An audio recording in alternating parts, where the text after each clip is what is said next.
Hello. Hello. सत्साई बहन जी। हाँ। हाँ सच है। सत्साई। हाँ तो भैया मुझे पूछना था ना कि गुरुजी जैसे कहते हैं कि मैं तो भगवान नहीं हूँ, मतलब मैं परमेश्वर नहीं, मैं उनका भेजा हुआ दास हूँ। तो मुझे मुझे विश्वास ही नहीं होता है कि वो अपने आप को दास करे, आप करेगा, वो खुद ही परमात्मा है। उन्होंने तो कभी नहीं कहा कि मैं परमात्मा हूँ। कौन से युग में कहा परमात्मा ने आके कि मैं परमात्मा हूँ? बताइए। क्या 650 साल पहले आके कहा था कि मैं परमात्मा हूँ? नहीं। तो फिर आज क्यों कहेंगे?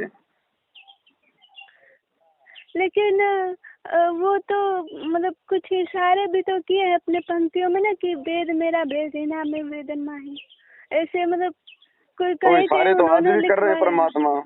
इशारे तो आज भी कर रहे हैं कि सतगुरु की भूमिका वो परमात्मा ही करता है, तत्वदर्शी संत की भूमिका परमात्मा ही करता है। इशारे तो आज भी कर रहे हैं गुरु जी कि परमात्मा ही आके सत्संग करता है। इशारे तो आज भी कर रहे हैं। हाँ तो ठीक है, मुझे ये नहीं समझ में आता कि भगवान होकर भी वो कैसे मतलब झूठ कैसे बोल सकते हैं। कहाँ बोल दिया झूठ? कि मैं दास हूँ, मैं परमेश्वर नहीं हूँ, झूठ ऐसे। थोड़ी बोल रहे हैं बहन जी, वो सच ही तो बोल रहे हैं। भगवान है लेकिन वो दास की भी तो भूमिका कर रहे हैं ना, इसलिए अपने आप को दास कह रहे हैं। भाई वो दास भी तो बन रहे हैं, अपने नाम के आगे दास लगा रहा है इसलिए दास कह रहे हैं। अच्छा झूठ कहाँ बोल रहे हैं बताओ? उन्होंने अपने नाम ठीक के है। आगे दास लगाया है, रामपाल दास, इसलिए अपने आप को दास कह रहे हैं। तो झूठ कहाँ हुआ? हाँ हम्म। जी हाँ। और वो परमात्मा यहाँ पे दास की भूमिका हमें दास के भाव समझाने के लिए निभाता है कि दास क्या होता है, दास के क्या लक्षण होते हैं, दास में कितनी आदीनी होती है।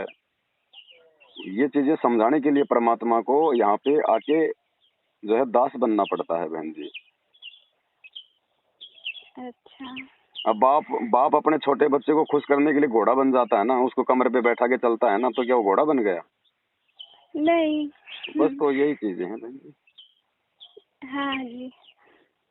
है ना। तो सुनिए, मतलब ना कि हम जो है अप्रैल 2021 में नाम लिए थे, नामदान लिए थे ऑनलाइन।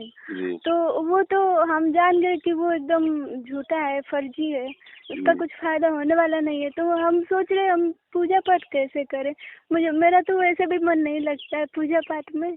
हम मन लगेगा उसी दिन जब आप मर्यादा में आ जाओगे ना और साध तो संगति हम से जुड़ जाओगे, तब आपका भक्ति में मन लगेगा। हाँ वो तो है, लेकिन हम कोशिश करते हैं, सारी मर्यादा में रहते हैं। मर्यादा मैंने तोड़ी नहीं है, लेकिन मेरा मन नहीं करता है भक्ति करने का। साध संगति से जुड़ोगे, परमात्मा के सत्संगों के रहस्यों को साध संगति के माध्यम से जानोगे, तब भाव बनेंगे। ऐसे नहीं भाव बनेंगे। मैनेजमेंट अच्छा। का साथ बिल्कुल छोड़ना पड़ेगा, और वो जो नाम जो तुम्हें मिला हुआ है ना, उसको मत छोड़ना। मैनेजमेंट को छोड़ना है, नाम नहीं छोड़ना। नाम तो परमात्मा का ही है, मर्यादा में रहेंगे तो अपना काम करेगा। तो वो काम करेगा अगर मर्यादा में मर्यादा में रहे। रहोगे तो, मैनेजमेंट का साथ छोड़ोगे तो, साथ संगति से जुड़ जाओगे तो, घर में गुरु जी को भोग लगाओगे तो, अच्छा वैसे कुछ काम नहीं करेगा। ठीक है। है तो ना। हम मैनेजमेंट का साथ तो हम बहुत दिन पहले ही छोड़ दिए थे, साथ तो छोड़ क्योंकि दिए, लेकिन साथ संगति को भी तो नहीं पकड़े अभी तक। साथ संगति को भी तो पकड़ना पड़ेगा बहन जी। अच्छा तो हाँ। मतलब वीडियो देखने से भी तो कुछ लाभ तो मिलता ही है साथ संगति वीडियो का ना। देखने से लाभ नहीं मिलेगा, हमारे वीडियो देखने से कोई लाभ नहीं मिलेगा, सिर्फ जानकारी मिलेगी। जानकारी मिलने के अच्छा चलते आप अपनी मर्यादा निभाओगे, गुरु जी का सत्संग सुनोगे, आरती करोगे, भक्ति करोगे, तो लाभ मिलेगा। अच्छा हमारे ठीक। वीडियो से केवल जानकारी मिलेगी, लाभ नहीं मिलेगा। लाभ तो परमात्मा की भक्ति से मिलेगा फिर। लेकिन हमारी वीडियो देखे बिना हाँ आप जी। परमात्मा की भक्ति मर्यादा में रह के नहीं कर पाओगे, इसलिए वीडियो जरूरी है। जी हाँ। और जी। बताओ। और कुछ नहीं। जी चलो, धन्यवाद। सत्संग। सत्या। बंदी छोड़ सतगुरु रामपाल जी भगवान की जय हो। सत साहिब राम प्रकाश भगत जी। बड़े भाई, कोई फायदा नहीं है गला फाड़ने से, क्योंकि अब आपके शब्द में शक्ति नहीं रही है। जब तक आप साथ संगति से जुड़े हुए थे, परमात्मा ने आप पे थोड़ी बहुत दया बख्शी हुई थी, आपने वो मौका गंवा दिया है। और मुझ दास के साथ में परमात्मा केवल उन्हीं आत्माओं को जोड़ेगा, दो प्रकार की आत्माओं को।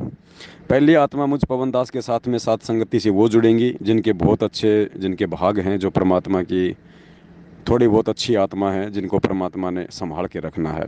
दूसरा, मुझ पवन दास के साथ परमात्मा उन आत्माओं को जोड़ेगा जिनका आने वाले समय बहुत ज़्यादा बुरा आने वाला है, और हो सकता है वो साथ में रह के, मर्यादा में रह के, भगवान को भोग लगा के, भक्ति करके अपने अच्छे कर्म बना ले, परमात्मा को प्रसन्न कर ले, ताकि परमात्मा आने वाले समय में उसकी आपत्तियों को टाल सकें, काट सकें। लेकिन दूसरे प्रकार की जो आत्मा होती है ना, जिनका समय बेकार आने वाला होता है, उनमें से 5% ही दास के साथ में टिक पाएंगे, बाकी 90% नहीं टिक पाएंगे भगत जी। तो आप भगत जी उन 5% वाली आत्माओं में हो, और आप जो कांटे बो रहे हो अपने खुद के राह में, आने वाले समय में आपको ही चुभेंगे भगत जी। रही बात ये हिसाब किताब की, भगत जी ये बच्चों वाली बातें हैं, अच्छी नहीं लगती आप लोगों के मुंह से। इसलिए आप अपनी भक्ति करो, क्योंकि जिसने पैसे दिए हैं उसको हिसाब की ज़रूरत है नहीं, और फालतू के लोगों को हमने हिसाब देने की आवश्यकता नहीं है। ये ऑडियो खाली इसलिए डाल रहा हूँ आपको, क्योंकि दास आपके थोड़ा संपर्क में रहा हुआ है, बस। बाकी मुझे आवश्यकता नहीं है। ऐसे तो दिन में कोई 50 फ़ोन आते हैं भगत जी। भोगने वाले तो 7 साल से भोग रहे हैं, हमारे कोई फ़र्क नहीं पड़ता। परमात्मा ने आगे बढ़ने की शिक्षा और प्रेरणा दी है, क्योंकि जिसको पहाड़ पे चढ़ना होता है ना, तो चूहे बिल्ली की तरफ नहीं देख, वो चूहे और बिच्छुओं की तरफ नहीं देखता भगत जी, वो अपने मकसद की तरफ देखता है। तो आप जैसे भाई बहन बहुत हैं संगत में, जो दिन रात अपनी मनमानियाँ करते रहते हैं, आप करते रहो, समय आने पे परिणाम भी आप ही भोगोगे भाई। सत साहेब, मैं तो 7 साल से ऐसे हज़ारों लोगों को देख चुका हूँ भगत जी, जो आंधी की तरह आते हैं, तूफान की तरह उड़ जाते हैं, पता भी नहीं चलता कौन से रास्ते से आए थे। तो इस मार्ग में वही टिकेगा जो प्रेमी आत्मा होगी, जो विश्वासी आत्मा होगी। राग द्वेष निंदा चुगली ये भक्ति मार्ग में नहीं चलती हैं, बकवाद नहीं चलेगी यहाँ पे, परमात्मा रिजेक्ट कर देगा। जो यहाँ पे प्यार प्रेम से नहीं रह सकता, सतलोक में क्या खाक रहेगा। इसलिए परमात्मा उन आत्माओं को साइड में कर देगा, जैसे आपको कर दिया है। अब आप लोग चिल्लाते रहो दिन रात, कोई नहीं सुनेगा भगत जी आपकी। सत साहिब।